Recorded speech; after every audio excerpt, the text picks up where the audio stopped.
Okay, welcome everyone. If this is your first time joining us virtually, you'll notice that you are currently muted, and everyone will remain muted throughout the meeting except for the committee co-chairs, Felice and Judy, and any presenters as we move through the agenda. As we move through the agenda, the co-chairs will call members of everyone. If this is your first time joining us virtually, sorry about that. Following the presentations, the co-chairs will call on members of the public wishing to speak.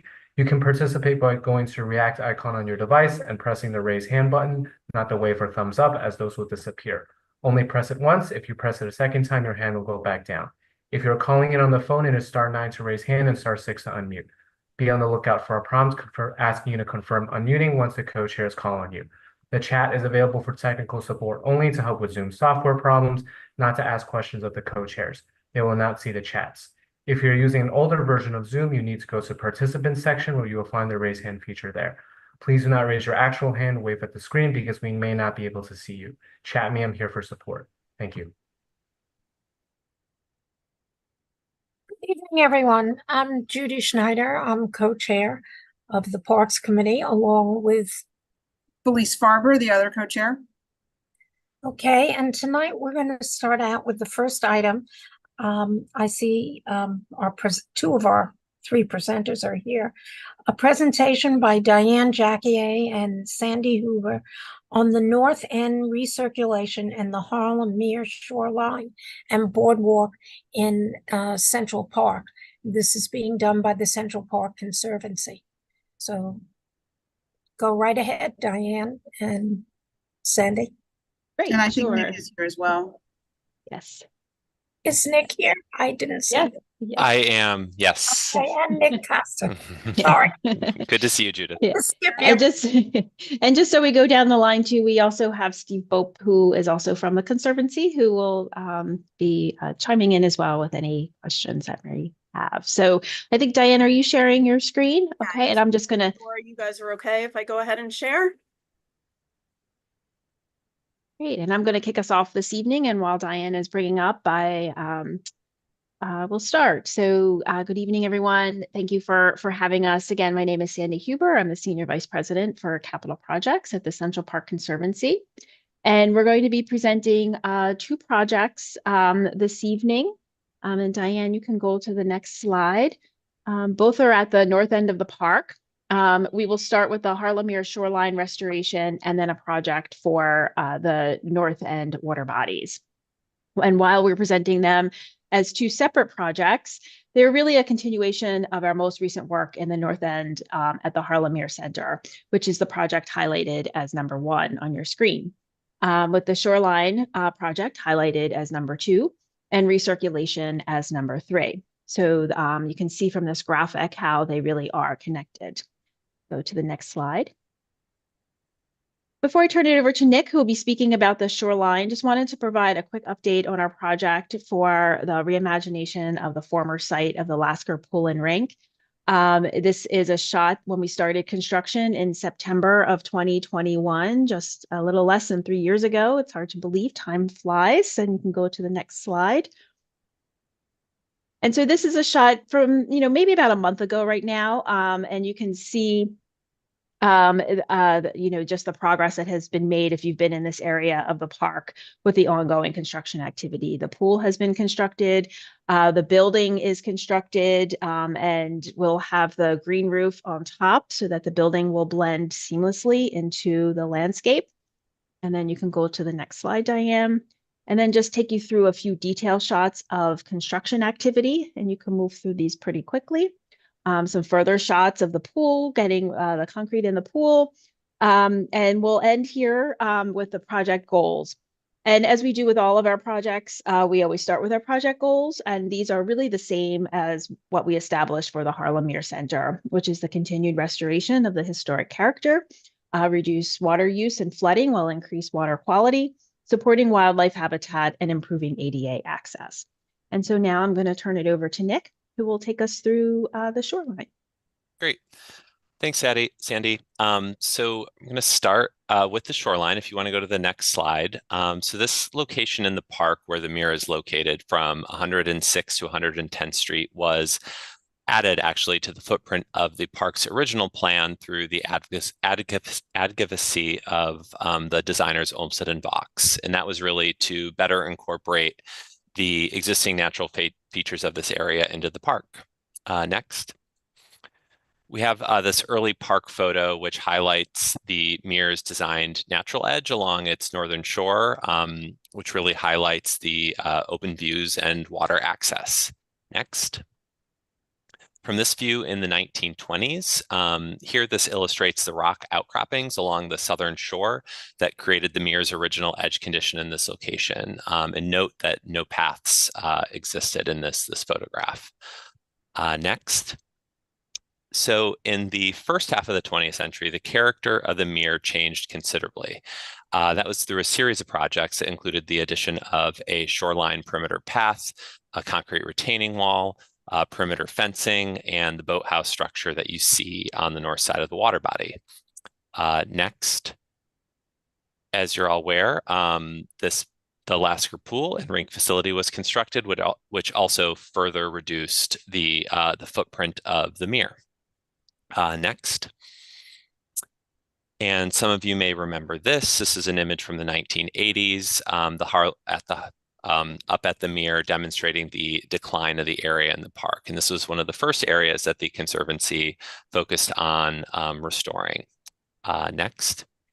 And so that work really included naturalizing a lot of the edge of the Mere, the building of the Dana Center, and next slide, other improvements, including some of the playground restorations.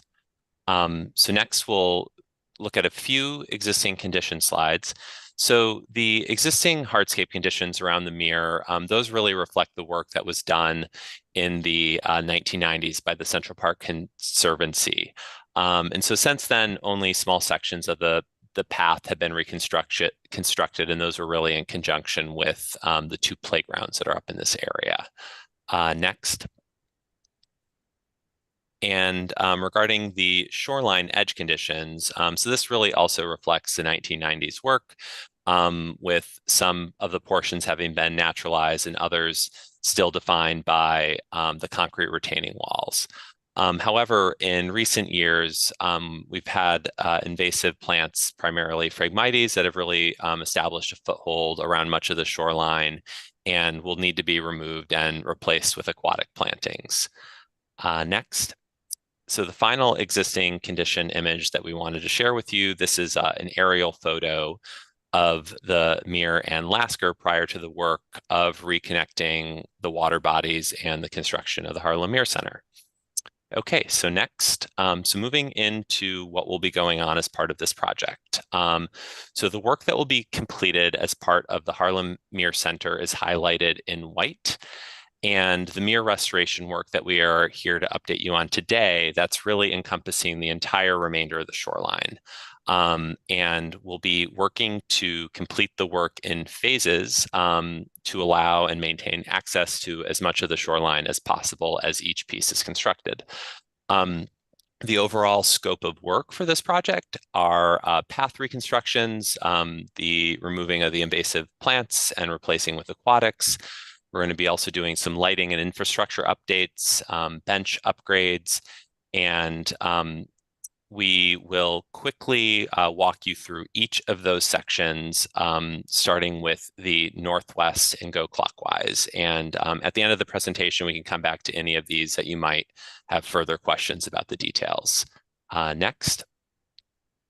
All right, so along the northwest shoreline area, this will be the first piece that will be done at the conjunction of, or at the end, the completion of the Harlem Mere Center. And this is really creating, this piece will be creating an accessible route to that center from 110th Street as well as from the drive. So next. This next drawing, this is a section cut through the accessible path. And this is we'll be creating one of the accessible routes from the drive out to the Haarlemmeer Center. And so the design solution for this path, it's the same that the Conservancy did at the Dairies Visitors Center in the southeast corner, if you're familiar with that accessibility project. Next. So the park path along the north shoreline, so this will be realigned and regraded, making it fully accessible. In addition here, we're going to be expanding the mere a bit by removing a strip of upland planting that currently is covered with invasives and restoring it with new aquatic shoreline plantings. Next, please. Moving over to the east shoreline. So this area is adjacent to work that was done as part of the East 108th Street playground to create accessibility. So there's some path work that we'll be doing here for regrading accessibility and just general wear and tear, as well as stabilizing the beach and the removing of the invasive aquatics. Next, please. All right, so at the southeast cove, this is adjacent to the conservatory garden. Here, we're going to be reestablishing the full depth of the cove in this area, in addition to the shoreline planting and paving work. There is a little bit of path realignment here. To the west, we're going to be realigning and regrading to create a fully accessible connection from Fifth Avenue in the Conservatory Garden, which will lead up and loop around to the mere. We have just a few typical sections here of the proposed work. This one's illustrating the invasive plants that have overtaken a lot of the shoreline. The next slide, this is illustrating what the restoration will look like with the removal of those and the reestablishment of the intended aquatic areas. Next, this is a condition that we have along the northern shoreline where the path and access to the water adjacent to the mere is currently not accessible. Next. So here we're going to be realigning and regrading to create an accessible overlook at the edge of the mere. Next. And adjacent to this area where the path requires realignment, the edge will be softened and we'll be also adding an aquatic planting shelf. Next. All right, so this is the final section. So this area really can be seen as a continuation of the boardwalk and shoreline path design that extends out from the Haarlemmeer Center. So portions of this path, they're going to be removed and replaced with boardwalk gratings that float over the water at the shoreline's edge. So here, there still are some concrete sections of the perimeter wall that will be removed to expand the mere and create those aquatic planting zones. So to illustrate this, we have two sections. So this section shows the existing mere shoreline and edge condition at the path. You can see the existing wall that's sort of capped with a little piece of softscape. So the next slide shows the proposals. So that wall, the retaining wall that's still there gets lowered.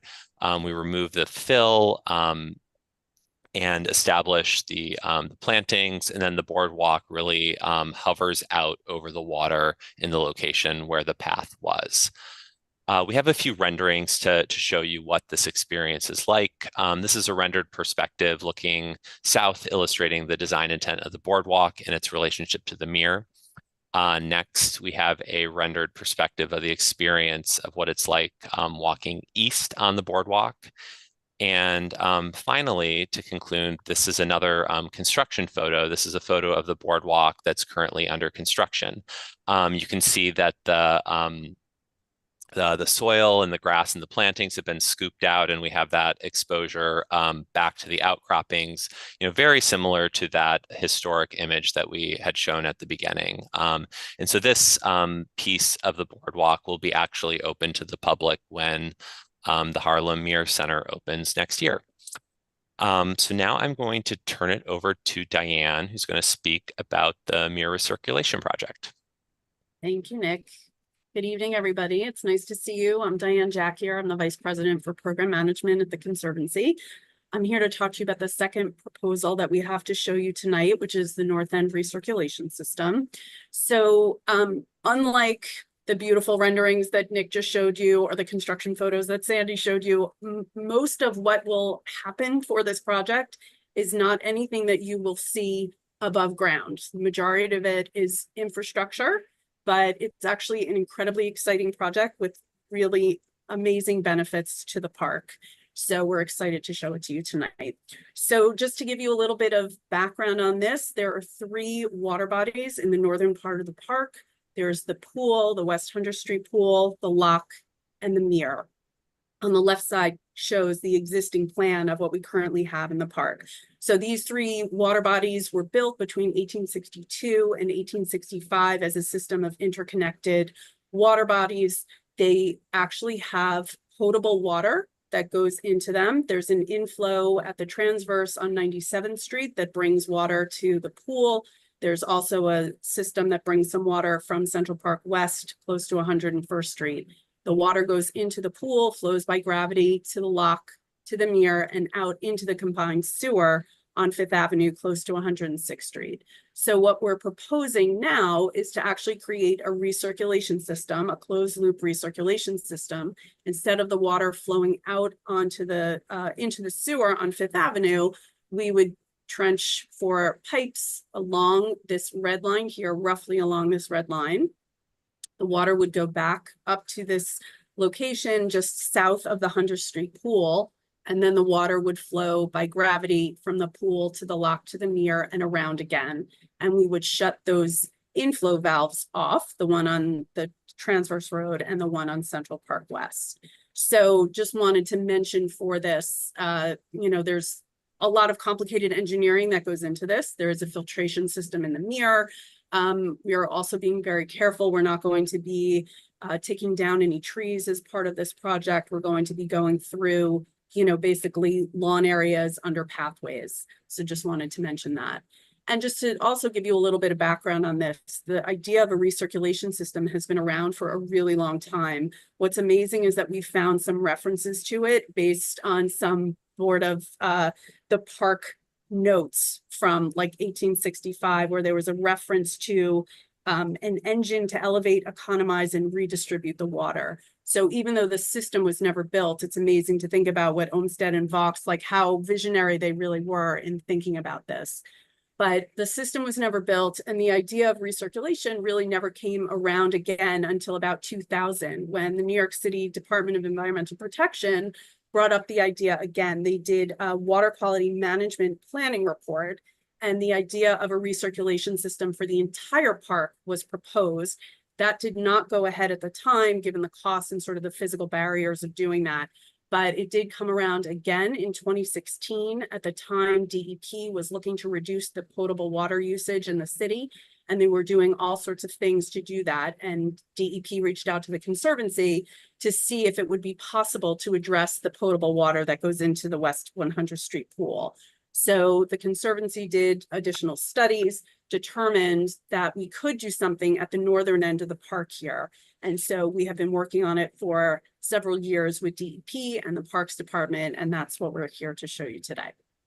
So just also wanted to mention that about 204 acres of the park's stormwater will be managed through the recirculation system, which is about 30% of the park's acreage, which is pretty incredible. And then also, I just wanted to mention the really amazing benefits that our models are showing that this project will produce. So there will be approximately 480,000 gallons of potable water saved per day, which adds up to about 175 million gallons of potable water saved a year. It's a pretty amazing number. And we also think that we are going to reduce the amount of water that goes into the sewers during wet weather by about 90%. So we're really hoping that that will improve the flooding, particularly in East Harlem, potentially in Harlem as well. We're going to have to see how that goes. And then last but certainly not least, is we also think that this system will reduce the amount of harmful algal blooms that grow in some of the water bodies in the northern end of the park. city potable water actually has a lot of phosphorus in it. That's to protect the corrosion of the pipes. But the downside of that is that phosphorus actually sort of fuels the growth of the harmful algal blooms. So we're thinking with the significant reduction of potable water going through the water system, that will reduce the amount of harmful algal blooms.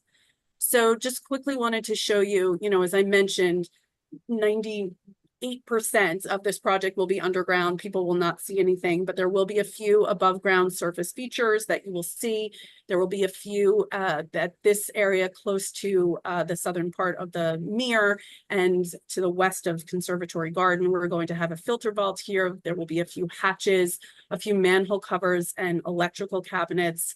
Same thing towards the west 100th Street pool. In that location, there will be a few locations where we'll have hatches and manhole covers and what's, an RPZ enclosure, but typical things that you see in the park every day. And just to give you an idea of what these things will look like, they will blend into the landscape as the other features that we already have existing in the landscape do. So just to show you some examples of those here. And that's it. Okay, well, thank you all very much for your presentation. That was concise. I'll ask the question that I always ask. Do I understand from what was said that the Alaska Pool and Rink, that project is going to be completed next year? When do we have a completion date for that? I don't know if Sandy can unmute herself. I don't know if Kevin is Kevin, can you unmute the speakers, please? Great, got it. Okay. So the target completion of the project is early next year. Okay, great. That's great. And what about these two projects that you presented today, the shoreline and the recirculation? What's the completion date for those? So the shoreline, we're You're doing it in parts, I realize. right. Yes, we're doing it in phases so that we can maintain access to that area of the park. So the first phase that that Nick pointed out, that'll be completed and by the time the facility is the Harlem Mere facility is done. We will then move on to that second piece of the boardwalk. And then we will just continue phasing from there. So, it's going to be over, a number of years before we kind of make our way around. We're talking So- 3 years, 5 years. What do you think? Yeah, it's going to be, Estimate. yeah, I would say probably, 5 years at least, Okay. yeah. But that, Diane has it on the screen now, that northwest Right, piece will go first, and then the boardwalk and shoreline, and then we'll just kind of go around from there. right. And what about the recirculation? What approximately, Diane, what's the completion on that? We're thinking that it will start early to mid next year in construction, and it will likely take about a year to complete. Okay, Kevin, I can't see. Do we have any hands up? Is there anyone from the public or from the community board that has any questions? If so, Kevin, could you please call on them? If anyone has any questions, feel free to raise your virtual hand. I don't see anyone right now, no. All right, Diane, does this have to go before the design commission? Do you want a resolution from us? Yeah, this is going to landmarks and PDC, so resolutions. Want a resolution? Great, yep. How about we approve it as presented? Does that work for you? That works for us. Okay, I'll second that. okay. Is there anyone who's not in favor of this resolution? Okay, Kevin, I'm not sure of who all the people are that are here. Irma's here, me, Felice, Barry, Brad. Is there anyone else from the board? Is Rita here? Yeah, and you missed Rita. So that's Rita. 6 people. Okay, but Barbara is not here. She told us she was going to have a problem. Is there anyone else? No, I don't think so. No. Okay, all right, so then we have an approved resolution. Thank you. All very much for coming. Thank you. And it Thank was a you. very good presentation, and I think we could cut two of those maps that you showed us and put them in our minutes so that it'll make it easier for people to understand what it is we're talking about. So just keep us up to date if anything changes, please. Much. We certainly will. Thank you. Thank Have a you. good evening. Okay, you too. Thanks. Thanks, Bye. everyone. Bye.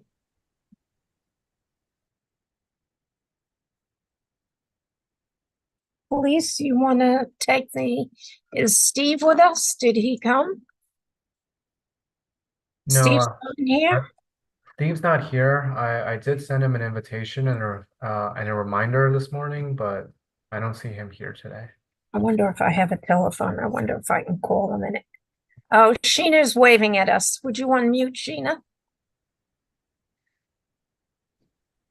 Steve is here. He is here. He was waiting for them to finish. Okay. Let me give him a call because Okay. he was on the line, but he's definitely here. Yes, he's seen Um, the presentation several times before, and he said he wasn't sure that he wanted to see it yet again. It's So a I good told him he presentation. could come about 7 o'clock. I thought that it would take about a half hour. I'm calling them now in the office. Okay.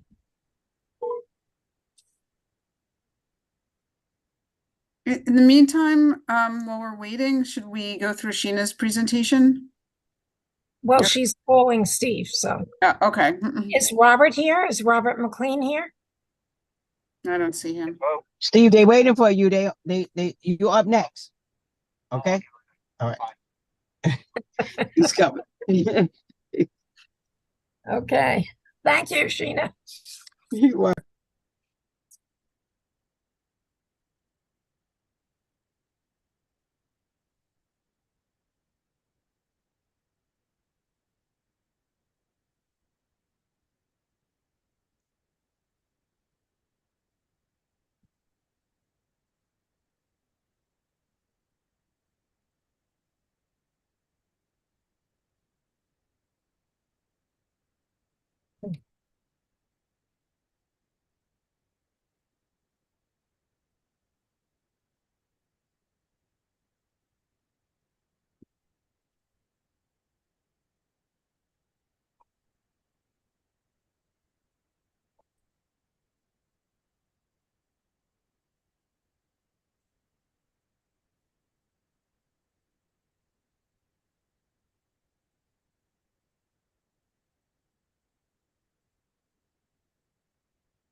Okay, we should have Steve here any minute.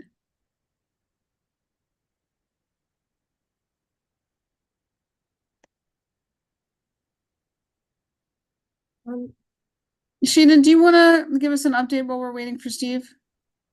If Sheena's here. Yeah, very little. John Jay opened without incident. Had a good opening. So far so good. Of course there's a minor shortage of lifeguards, but we managed to get through. We did sessions so that we can get everybody into the pool at least for an hour or 45 minutes or so. And so far it's been okay. Have very little incident. Of course, we made some minor improvements to the pool, so it looks nice. The pool deck looks nice, beautiful. It's, we cut back, the trees around the pool. There's some shaded areas there, that you can sit and relax in the shade, and there's some areas that you can sunbathe. Really nothing, really nothing major happened in the area. Sheena, what are in the district. what are the pool hours? The pool hours are from 11 to 7 or 6, like 6:45, because the staff gets off at 7. But for the past couple of days, we've been closing at 8. Okay, great. Thank you. When it's a heat wave, we put out that we have extended hours, and the last few days was really, really hot, so we stayed open late. And it's going to continue, I think, for a while. And it's going to continue. So, and when it's there, we do make an announcement. 311 does have it. If it does come, it'll go through them as well. I've called to make sure that that was so, and they have said that extended hours are to 8 o'clock.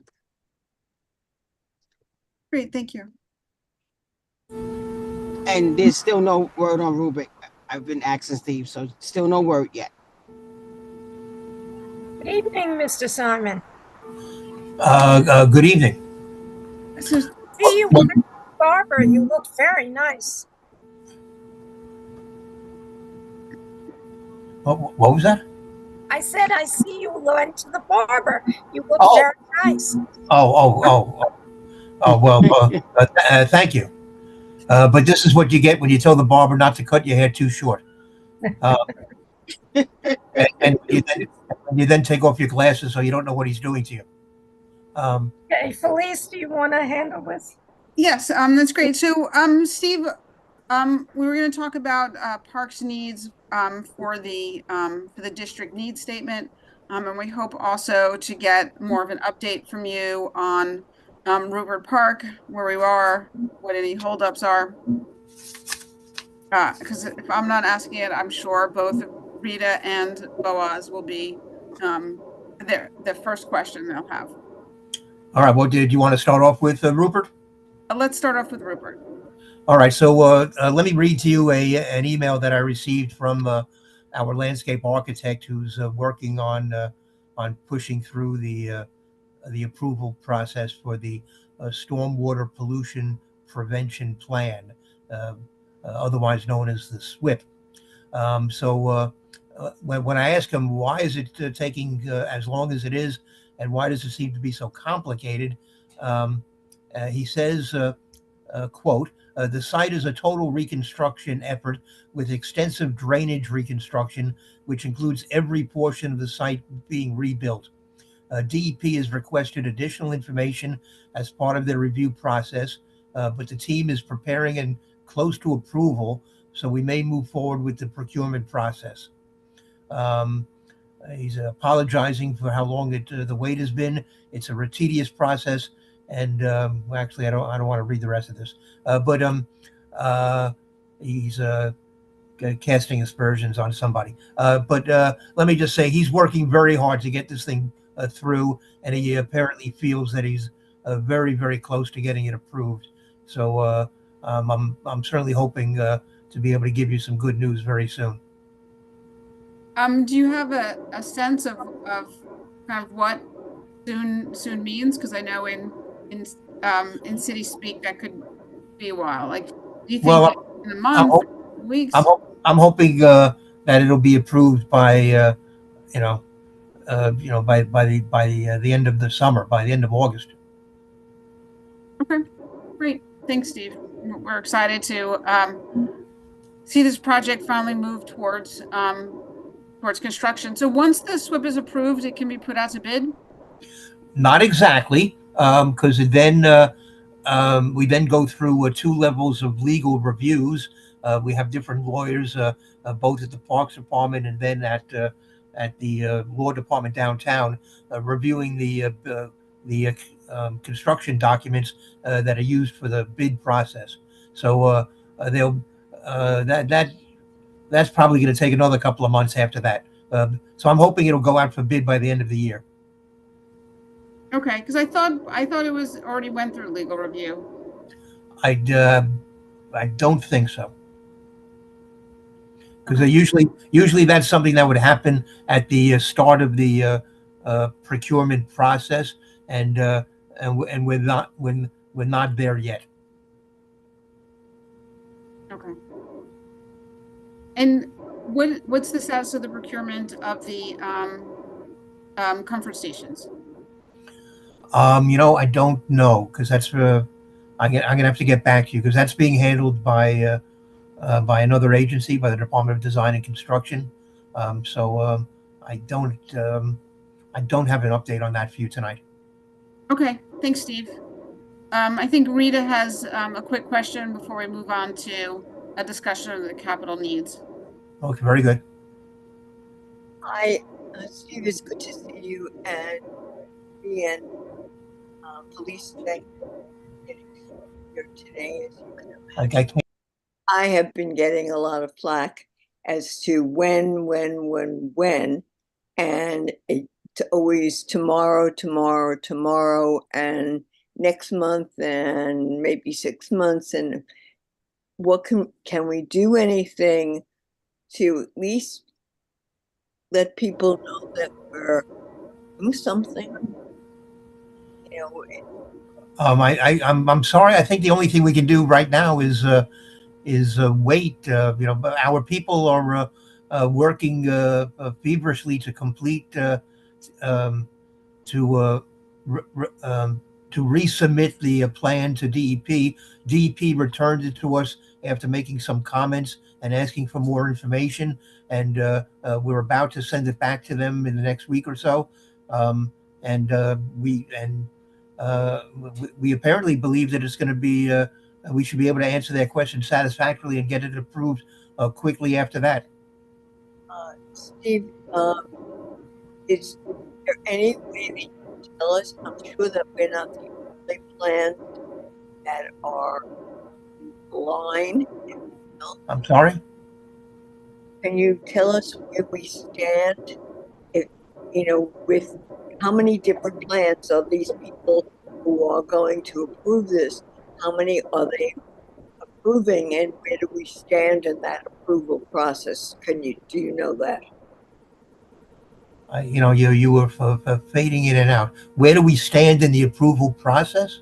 Um, uh, I mean, this is another. All I know is that the people at parks are working hard to resubmit the plan to the Department of Environmental Protection. Once it gets over to DEP, I, uh, I don't know where it is in their queue. But we appear to have some level of confidence that we're going to hear back from them pretty soon and get it approved. Thank you, Steve. I really want you to know that I appreciate this, and I know that you're doing everything because I'm in a race of whether I'm going to live long enough to see this or not, because I'm 85 now. So thank you very much. I really appreciate it. I appreciate what Judy and police do. Thank you. Well, thank you for your ongoing support. Rita, I'm going to ask Steve if he would please advise us, police or myself, when you send this back to DEP, because Felice and I have some contacts over there, and maybe we can kind of hurry it along. So if we know it's gone back to them, then we'll start to follow it up. Thank you. Thanks, Steve, for the update. Okay. So now on to a discussion of the capital needs on the projects. We're excited about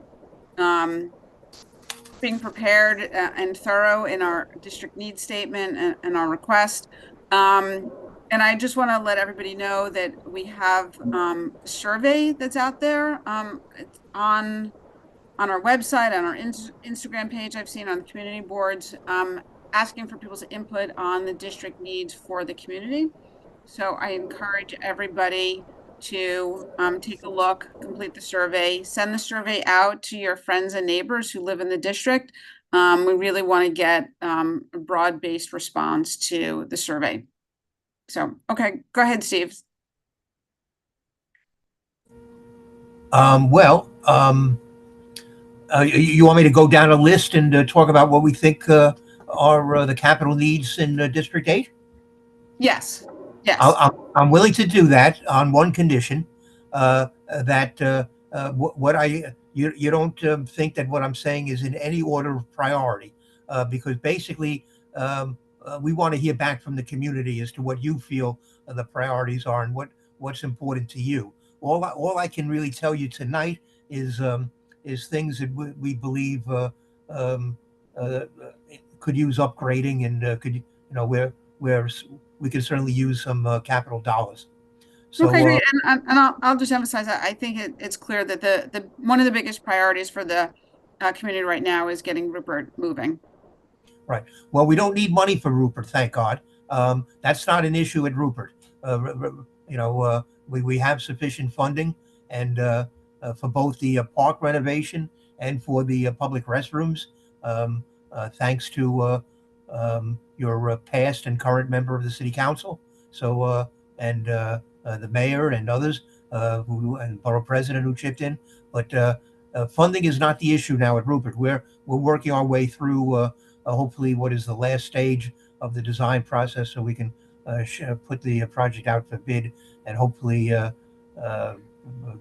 get it into construction next year. What we're now talking about are basically projects where we need funding so that we can get them into the design phase and then eventually into construction.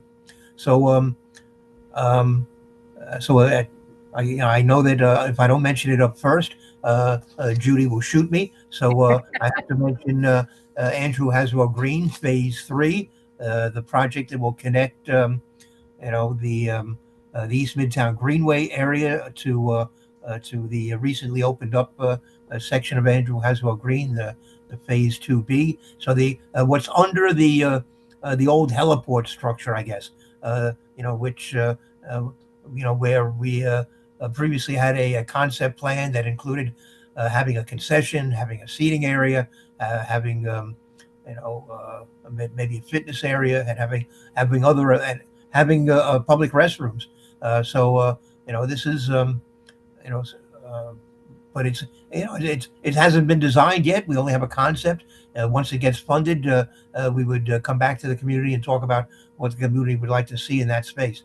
But that we would love to be able to get the funding, and we don't really know how much we need at this point because the last time we did an estimate was a number of years ago, so it would have to be updated.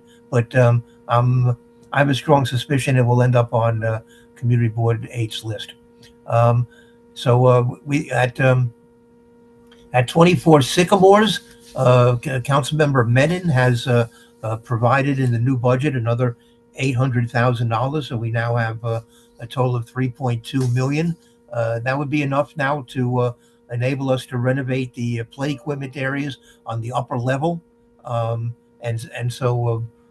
think we can proceed to do a project there if the community is interested in having us renovate the basketball and handball courts. We would then need additional funding, and so you might want to consider that. Much addition. I'm sorry? How much? Well, again, whatever numbers I give you now are based on. That's the ballpark. Well, the numbers would have to be updated, but because they were we would need at our last estimate, which would have to be increased, is around let's say 1.2 million. So $2 million. No, 1.2. I know, but by the time we get the money and get done next year, we're up to $2 million. Don't be so pessimistic, because the costs at this point are basically increasing generally at a rate of like 6% per year. So that it's not going to go up. It's not going to go up that much. Okay. Thank you.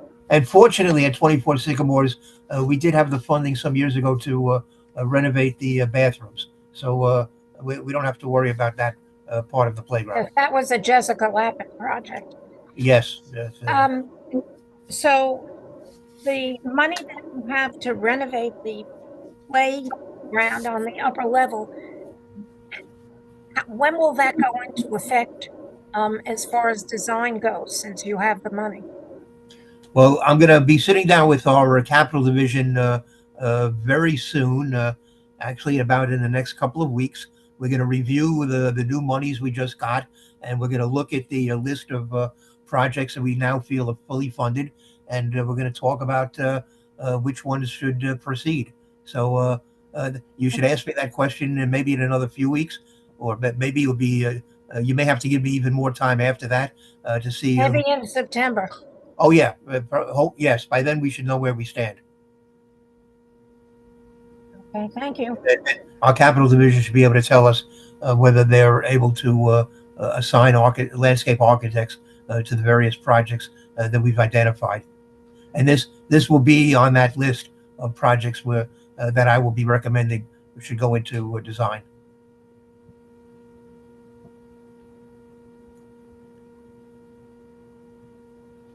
Anything else? We've talked before about Samuel Seabury Playground and needing some investment there. Definitely, Samuel Seabury. I would say the whole place, the whole park, the play equipment area, what the people at the school may consider the schoolyard, what we call the multi-purpose play area.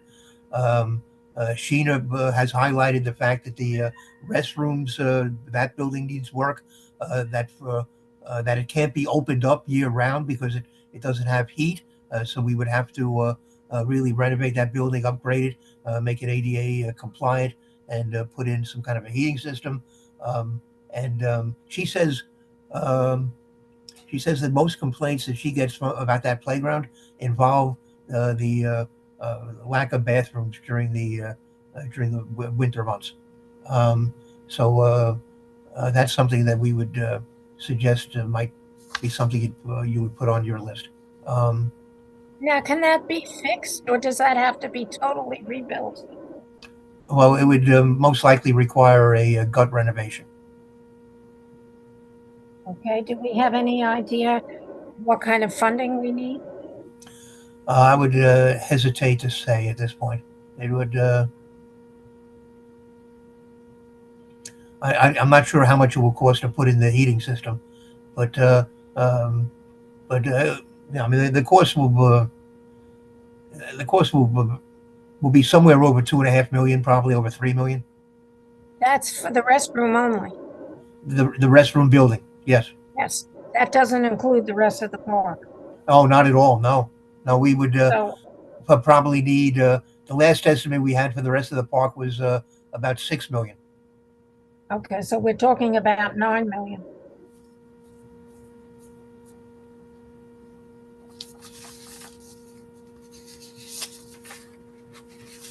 Right. What about, are we done? Is the work done in John Jay Park? No. Although we did do a very nice job there recently, and actually we're going to hold a ribbon cutting there in the next, I think, by the end of July, and we'll certainly let everybody know and ask you to join us and join Councilmember Menon, who provided us with $1 million to do much of that work, and then we secured money from the mayor to also redo the pool deck. So at John Jay, we have an issue with the park house, the large building right in the middle of the park. There is issues with leaks coming through the roof, and there's a problem with the electrical system. There are various holes in the walls and other problems in the building. The building needs a general upgrade. I don't. I just asked our capital division to take a look at it and to assess it. And then the Sheena is also recommending that that we consider redoing the tot lot. That there are issues there, especially with maybe the sandbox and preventing proper drainage, or all sand getting caught in the drains. So we may want to take a look at that. Sheena. I thought that was done, or that area was, wasn't the play area reconstructed relatively recently? It could be 15 years now. Yeah, it was a while back. But we, And, yeah, and, but and we they the, turned it open to data closed for repairs. Yeah. And ribbon cutting. And then, Well, yeah, we had two separate ribbon cuttings there, yeah, but Yeah, the one I'm talking about is the toddler, the smaller one closest to the pool. Where we have another sprinkler area where we can't open the sprinklers because it's filled with sand, and the sand blocks are so close to the drainage there that it floods the area. The safety matting and the playground equipment is just in poor condition, extremely poor condition with the safety matting. So, um, and it gets a lot of usage for the toddlers, more so than the upper part where the swings are at. The sandbox really need to be reformatted somewhere different because it's clogging up the drains terribly, causing a big backup. So Okay, that's a major problem there. thanks, Sheena. And Steve, what about the playground was the playground itself.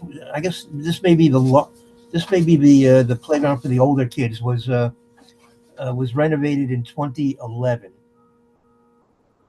I don't have a date right now for the tot lot. Oh no, yes I did. Um, yeah, that goes back to 2004. 20 years ago? So yeah, so it's due. It's yeah, so yeah, we did the tot lot in 2004, and then the rest of the playground area in 2011. Okay, thank you. And what do you have a sense of how much money is needed for? I guess it's really relocating the sandbox away from the sprinkler play area. Or maybe just eliminating it and doing something else in that space. But that would we would need to have a discussion about that. And I think actually when that issue has been raised in the past at Board 8 meetings, I think there's been a divided opinion about. I think some people like the sandbox and others don't. So we would have to consider how to handle that. But at a minimum, I think you're right. At a minimum, we have to move it away from the drain, so the Steve, sand doesn't end up migrating into the drain all the time. the first time we heard St. Catherine's, people came out for the sandbox. When it was on the agenda the second time, no one came out for the sandbox, and no one was unhappy that it wasn't going to be put in. So people may change their opinion.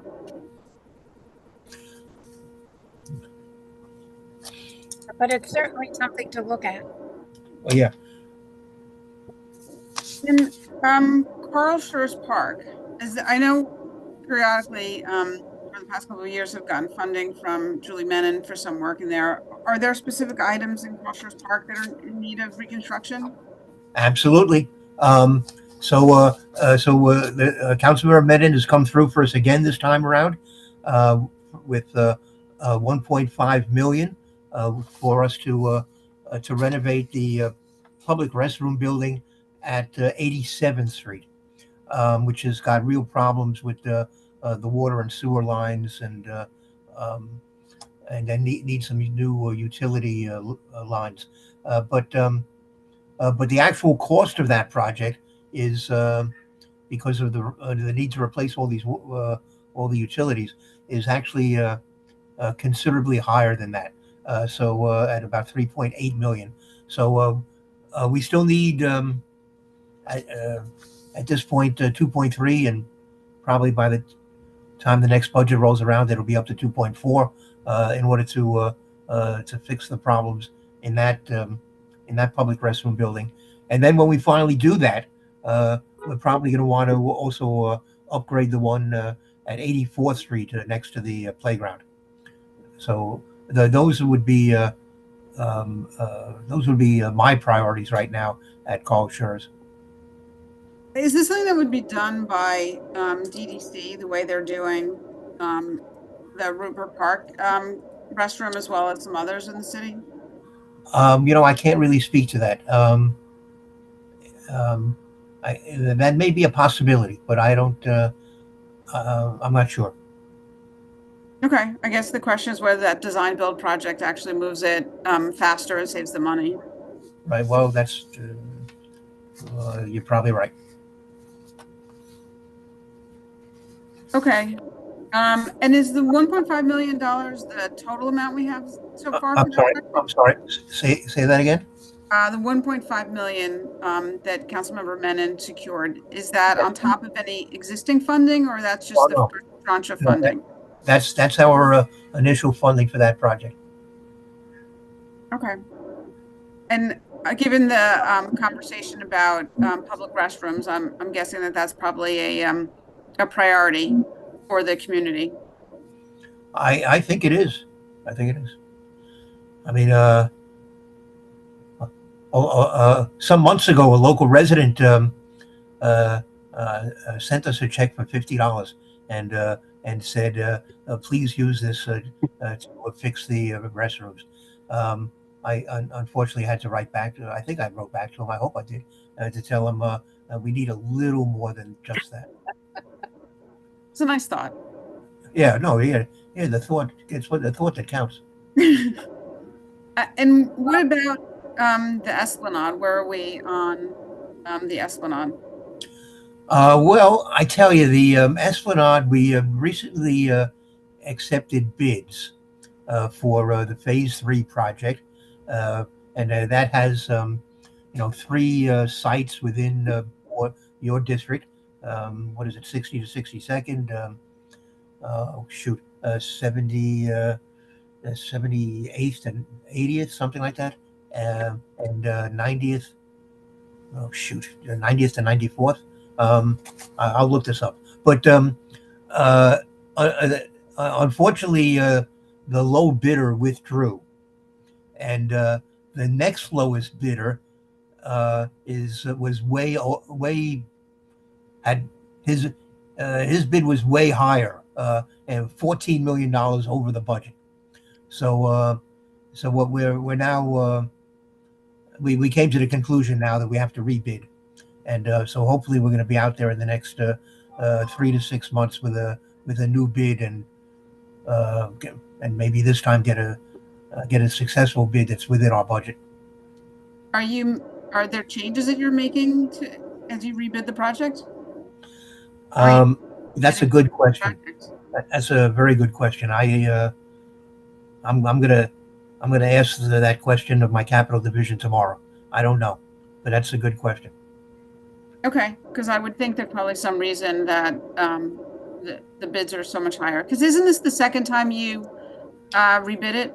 I don't think so. No, we've been waiting a long time for this project to actually go out to bid, and then now that it finally did, uh, it didn't pan out.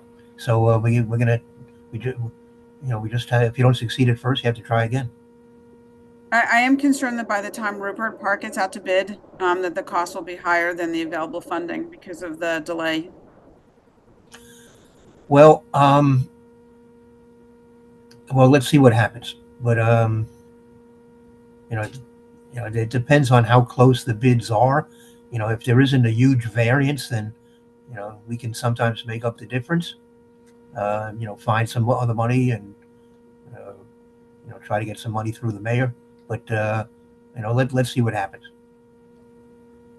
Because there is cost escalation built in when we come up with these estimates.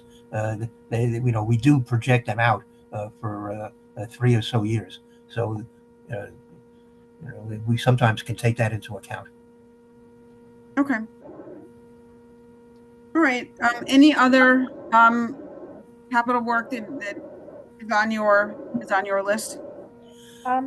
Well, there is Stanley Isaac's playground, um, and in fact, even though it's no longer in her district, Councilmember Menon came up with $350,000 in this current budget, um, which which was intended to help us install sports lighting for the hockey rink. But again, What? sports lighting for the hockey rink. Huh. But again, the cost there is about 1.4. So we would need more money. But even beyond that, we would also like to, I think, redo and upgrade the play equipment, and maybe try to see if we can fit in a spray shower, do something more to make that space attractive and appealing. And again, we have public restrooms in that park, that need to be made ADA compliant and brought up to current standards.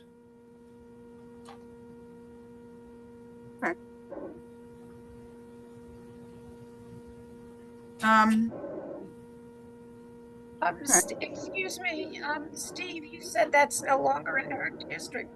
So whose No, no, district, it's no longer in Councilmember Mennon's district. whose district is it in now? Councilmember Ayala. Uh-huh. Okay, so then I did speak with her office, about something that, she was credited with that she didn't do.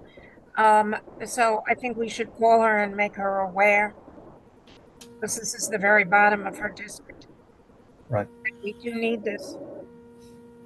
If I may, I want to go back a little bit on the East River Esplanade Phase 3 project. To be more precise, the three sites that are in your district are between 62nd and 64th, between 76th and 81st, and between 90th and 94th Streets. Thank you for that clarification. Steve, have you been talking to Hospital for Special Surgery? Well, not me personally, but people in the Parks Department. Because below 76th Street, there are some sinkholes there. Oh yeah, I believe we're going to incorporate them into this project. Okay, so it's not really starting at 76. Well, if you want to be precise, you're correct. Yes. All right. Just You- want to make sure that we're not doing the top part and leaving the bottom. No, I think Judy, you tripped me up again. Okay. Sorry.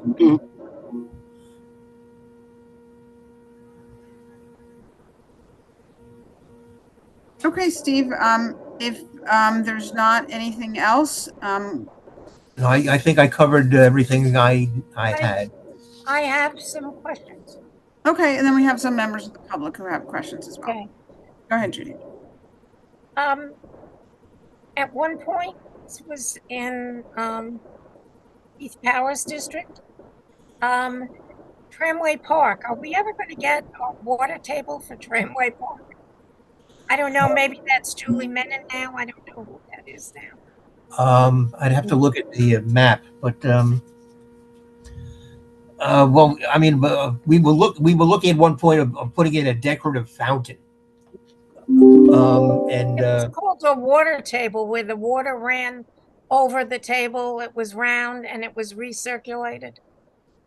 And all the piping and the wiring, everything's in underground.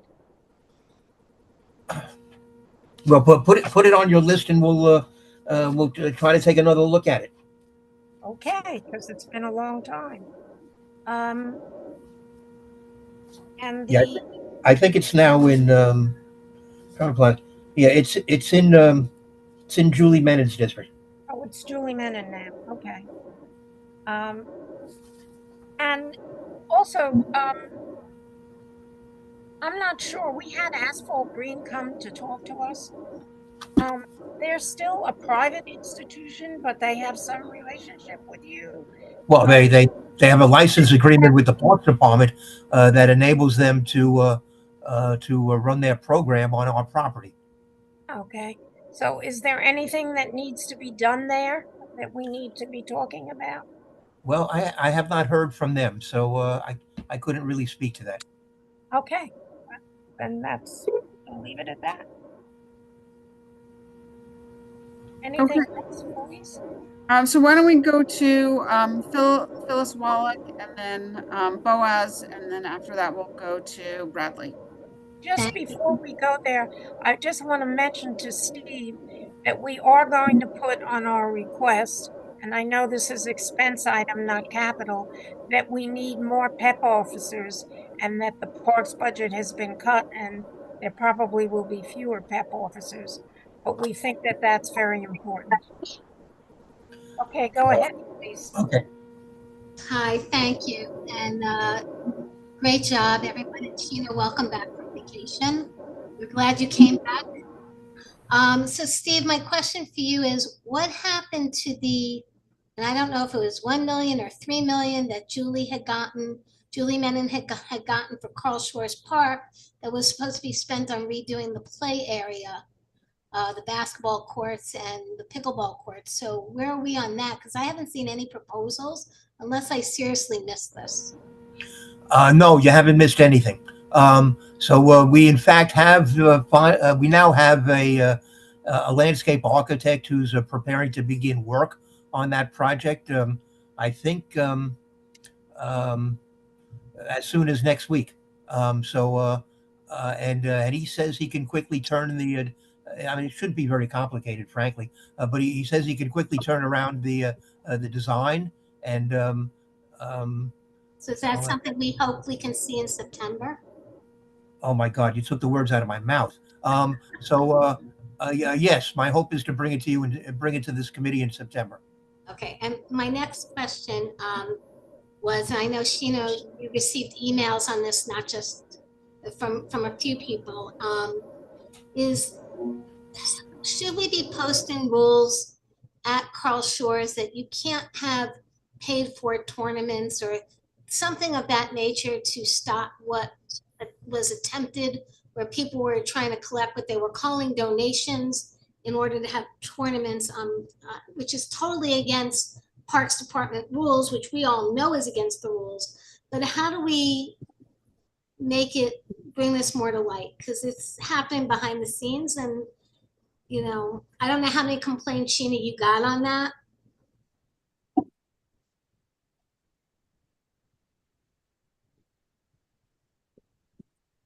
Well, technically at this point, there is no pickleball courts. Once we formulate the pickleball courts, the rule sign will go up. We will post the rule sign up. We have plenty of conversations with the two organizations that utilize, the two groups that utilize the Carl Shores Park. It's very difficult. One person is saying it's not being done, and you got to really be there all day to see if these things are transpiring. It's very hard to catch when you don't have, people monitoring the area. So it's a very difficult thing. I mean, once the courts become official, then we can probably pay a little more attention to it, because there's no rule sign there. It's making it very difficult to do so, because it has to be posted. But you guys spent the money to put down permanent courts. These are not temporary courts that we put down.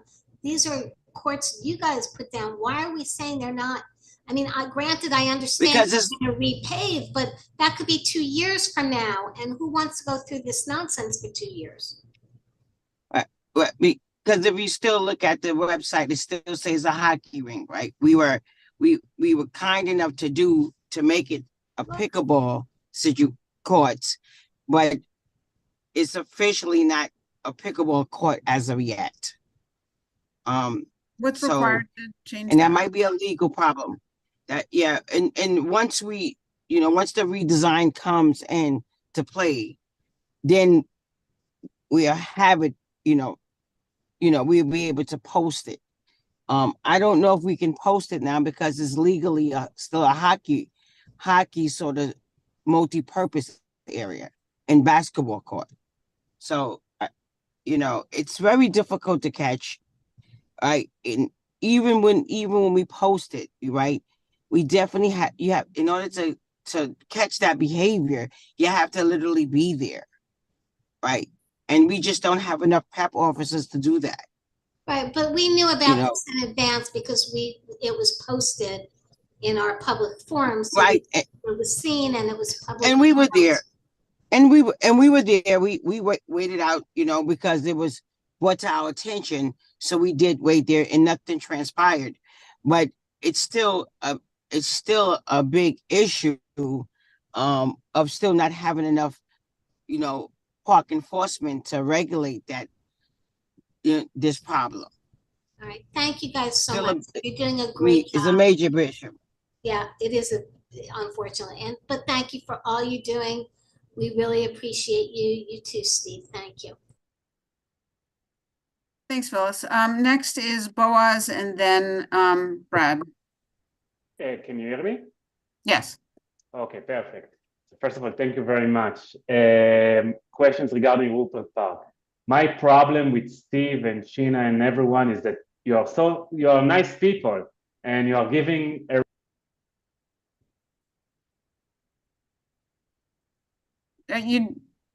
You're muted. But when I go over the weekend and meet the rest of the parents and they ask me what's going on with Rupert Park, I'm like their representative, all the parents send me, I don't know what to give them. I'm telling them, listen, they are still going over the design. Right now, if I understand correct, please explain to me in a layman terms, like you guys are going over the flood to protect the park from flooding. Is that correct? It's a state law that has to deal with preventing stormwater and other stuff from flooding.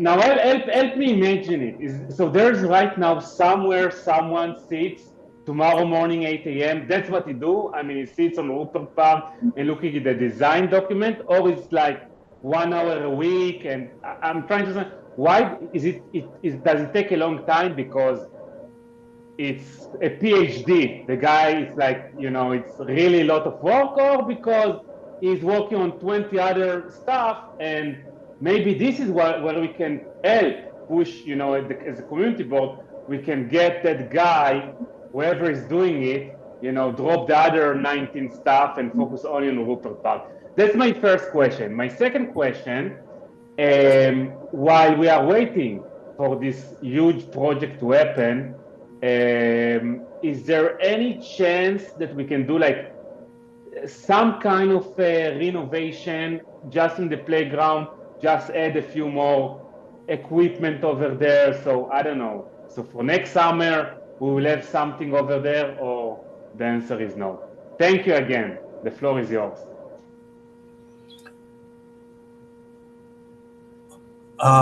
Is it to me? Yep. Yes. Oh, okay. Well, thank you for saying that I'm a nice guy. But we never even met before. But I'm going to ask tomorrow how much time the guy is spending on this on the stormwater prevention plan. But maybe I should have asked that question a while ago, because he's telling me now that he's almost finished with the revisions that he's going to resubmit.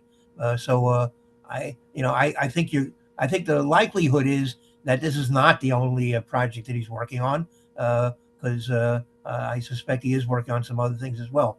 But let me look into that. That's a good question. So let me find out. But he did complete the plan at some point. He did submit it to DEP. DEP came back with additional comments, and now he's responding to them. And he's, as I mentioned earlier, he seems pretty hopeful that once he resubmits, he'll get it approved this time around. But this is, these things, you just have to go through so many different steps, to get any of these projects done. Now, can we make improvements in the meantime to the playground? The answer is probably no, because we're not going to invest too much money in something that's going to be completely dug up in the near future. But we're not going to be able to add any more play equipment, and frankly, the problem right now is the way this playground is laid out, there just isn't that much room to do anything. And I just want to ask you this: why was it designed like that? You probably know the history. Oh yeah. Oh no. Actually, it was designed. It wasn't designed by the Parks Department. This is actually a puzzle that many of us have, because it's a very strangely laid out. Exactly. Yeah.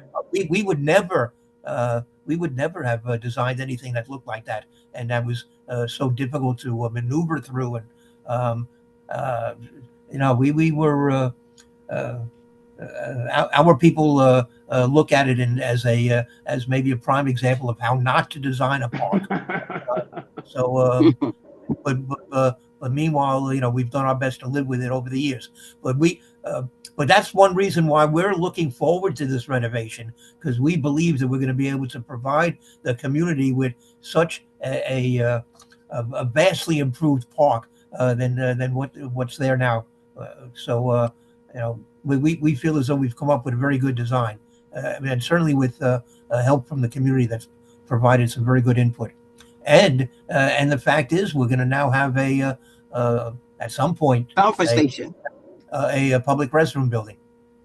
That would be amazing. Now did I answer your question, Boaz? Yes, thank you. All right, very good. Well, let's stay on good terms.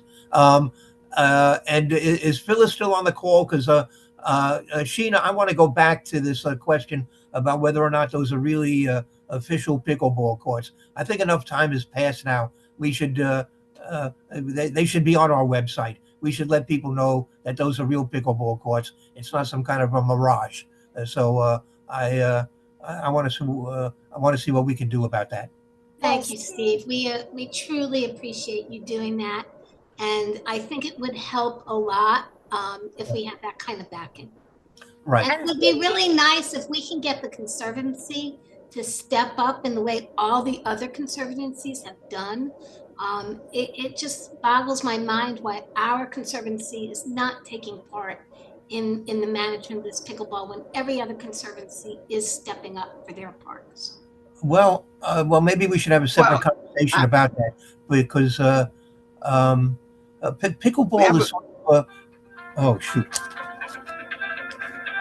Hey, what are you doing here? My first child. Pickleball is there's no consistent way in which it's been handled, and it sort of arrived somewhat by surprise. It took a lot of people by surprise. People didn't really anticipate the heavy demand for it, and then we're still trying to deal with it. It's a real challenge. So I'm not sure what you're referring to in terms of conservancies.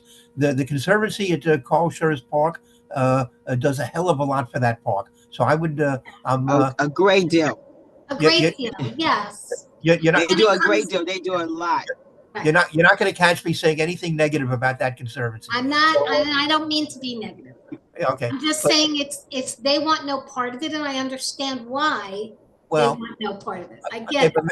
But maybe there's an opportunity there. Don't lose hope. Maybe we can sit down with them, because I have found them to be very reasonable people, and to have and to be one of our maybe more productive conservancies.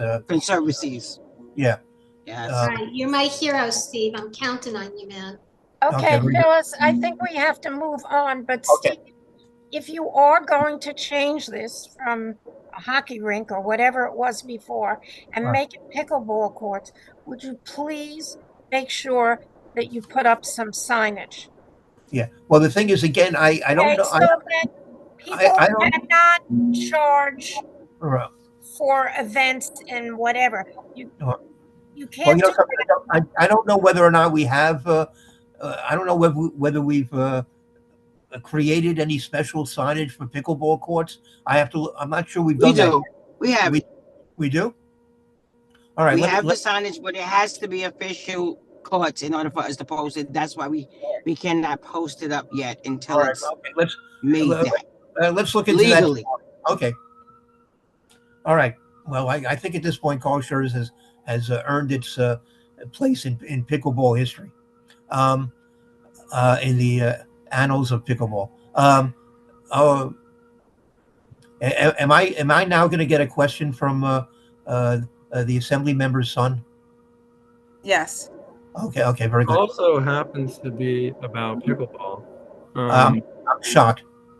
So on your comments and with Phyllis and Sheena, I think this is really great. I just want to raise, I think we could resolve some of the issues with permanent nets, especially if the courts are actually designated as official pickleball courts. I think there's some issues regarding like having to bring your own net, whether or not, who gets to play, how long, those kinds of things. So I know at one point there was talks about installing nets, which I think has been done on the west side and other areas. So I just wanted to raise that. And then I just had a second question as to just the general state of pickleball court construction in the area and if there was any money that was earmarked for new courts. All right, let me take the second question first, because that answer is pretty easy. No, I mean, we would like, to have a discussion about the possibility of creating some pickleball courts on the north side of 96th Street at Stanley Isaacs Playground, where we now have a fair number of handball courts, and we think that there's a possibility there of maybe utilizing space. So that to us is a possibility, and um, we would appreciate maybe getting some funding to do that. So that's one thing that we're looking at in your particular neck of the woods. That would be really great because if you ever play handball there, the actual construction of the handball courts is cement with rocks mixed into it. So when the ball bounces, it actually comes up a different direction. So it's really hard to play anything on that surface. Because of the concrete surface. Yeah, the actual Yeah. surface has like rocks mixed into it. So to play handball, it's not a good surface to play. The ball comes up a different direction, so you don't get a true bounce. Oh my So God! I Well, would then make it It's use a it. pretty old surface. so it's really not good for pickleball either. Oh, so it has to be resurfaced to begin with. Yeah, maybe Correct. there's some people that play tennis on it, but that's because the ball's a little bigger. But for the actual handball, like the designated use, it's really not a good surface. Okay. All right. Well, that's thank you. And on the first question, I don't. I really don't see the feasibility of having installing nets there and keeping them there. I mean, you may be thinking that that's something that's been done at Riverside, but actually, Riverside now. I have to talk to them about it. They recently suffered some heavy vandalism there with some guy who Mhm. ran through the place and ripped up all the nets. I mean, I don't think it's not the. I think we need to figure out another way to do it.